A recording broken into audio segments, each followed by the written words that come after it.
Samantala, 3 hinihinalang tulak naman ng droga ang napatay matapos umanong manlaban sa buy-bust operation sa Caloocan City. Ang isa sa mga napatay dati na raw sumuko sa Oplan Tokhang.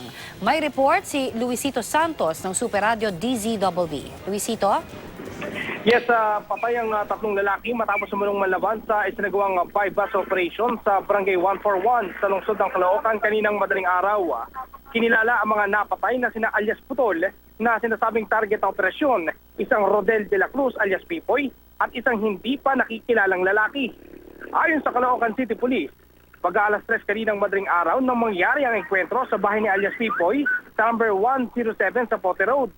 Bibili lang daw ng 1,000 halagang piso o 1,000 pisong halaga ng shabu ang isang pusher buyer kay alias Putol nang makatunog umano yung mga ito at pinaputokan ng mga pulis. Gumanti naman ng mga pulis na nagresulta naman sa pagkakapatay sa mga suspect. Na-recover mula sa kanila ang ilang plastic sachet ng shabu, 3 baril at ang ginamit ng buy-bust money.